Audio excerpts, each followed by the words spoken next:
Los Castaño, un apellido que pasó de la vida campesina en las montañas de Antioquia a convertirse en sinónimo de guerra, narcotráfico y paramilitarismo en Colombia. Su historia es la de una familia marcada por la tragedia, pero también por la ambición y la sangre.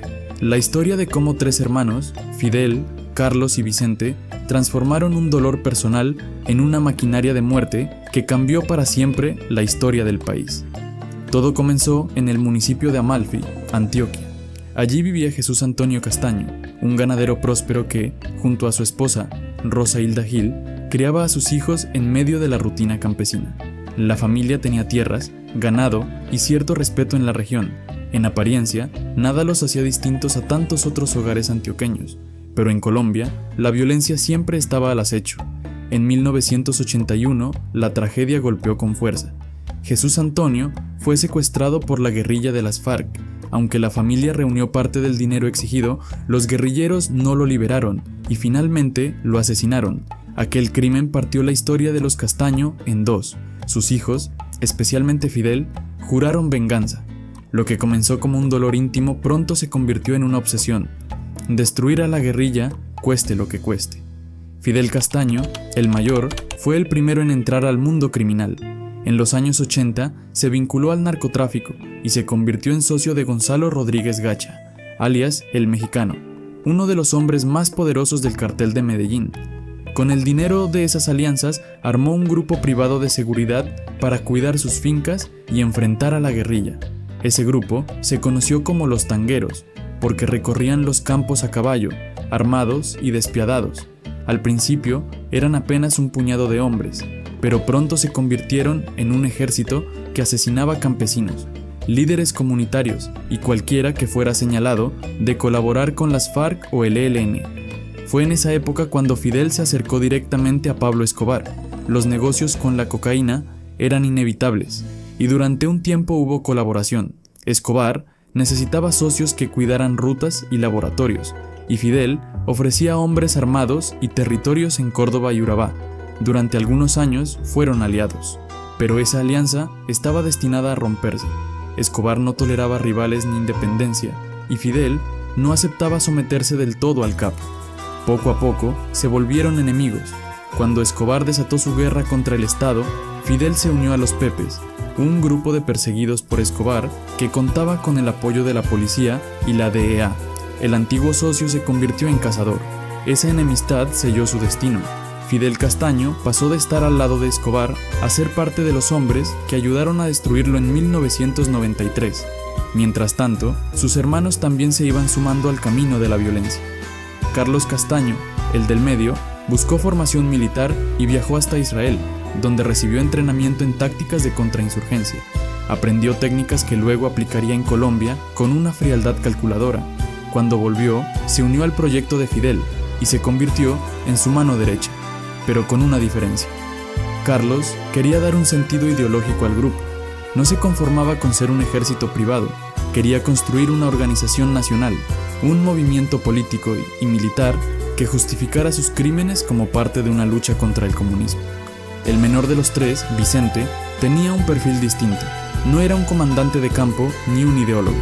Era el organizador en las sombras, se ocupaba de las finanzas, de los pactos con narcotraficantes, empresarios y políticos. Fue él quien garantizó que las autodefensas tuvieran recursos millonarios para sostener la guerra.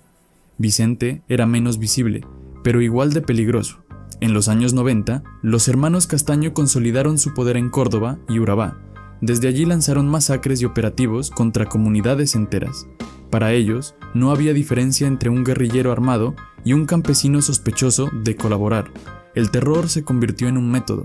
En esos mismos años, Fidel seguía siendo figura clave, hasta que en 1994 desapareció misteriosamente. La versión oficial decía que había muerto en combate contra la guerrilla, pero nunca se encontró su cuerpo. Otros aseguraron que lo habían matado sus propios hombres, y algunos incluso acusaron a Vicente de haber ordenado su muerte para quedarse con el control de los negocios. La desaparición de Fidel dejó a Carlos como el jefe absoluto, y él aprovechó el momento. En lugar de mantener grupos aislados, unificó a las diferentes autodefensas del país. Así, nacieron las Autodefensas Unidas de Colombia, las AUCE, Bajo su mando, llegaron a reunir más de 30.000 hombres. Era un ejército ilegal, que operaba con una disciplina férrea y que cometía atrocidades a gran escala. En Mapiripán, en 1997, las autodefensas asesinaron y desmembraron a decenas de personas durante varios días. En El Salado, en el año 2000, se ensañaron contra una comunidad entera en una masacre brutal. Estos fueron solo algunos ejemplos de la estrategia de terror. Carlos no se escondía. En entrevistas y en su libro Mi Confesión, se mostraba como un hombre convencido de que su guerra era necesaria. Decía que combatía a la guerrilla para defender a los campesinos y al Estado. En la práctica, sus hombres desplazaron a cientos de miles de personas, asesinaron a miles de inocentes y despojaron tierras que luego pasaron a manos de empresarios y narcotraficantes aliados. Mientras Carlos aparecía como el rostro visible, Vicente seguía en las sombras, manejando el dinero y las alianzas. Su papel fue clave para que las AUC se convirtieran no solo en un ejército, sino en una maquinaria político-económica. Años más tarde, el escándalo de la parapolítica demostraría que decenas de congresistas y funcionarios se habían aliado con los paramilitares para asegurar votos y control territorial. Pero la unión familiar no duró. Como había pasado antes con Fidel, las tensiones internas terminaron en traición. Carlos, buscando legitimidad y protección, empezó a entregar información a la DEA sobre capos del narcotráfico. Para muchos de sus socios, esto fue imperdonable. Se convirtió en un hombre incómodo, visto como un traidor. En 2004 fue emboscado y asesinado. La versión más repetida afirma que su propio hermano Vicente ordenó su muerte. Como ocurrió con Fidel, nunca se encontró su cuerpo. Vicente quedó como el último de los 3 hermanos. Controlaba las redes económicas y tenía influencia en las negociaciones con el gobierno, cuando las AUC comenzaron un proceso de desmovilización a mediados de los años 2000, pero su final también fue envuelto en misterio. En 2007 desapareció sin dejar rastro. Algunos aseguran que fue asesinado por sus propios hombres, otros dicen que sigue vivo, escondido bajo otra identidad. Hasta hoy, su paradero es un enigma. El proyecto paramilitar de los Castaño se desmoronó formalmente con la desmovilización, pero en la práctica nunca desapareció.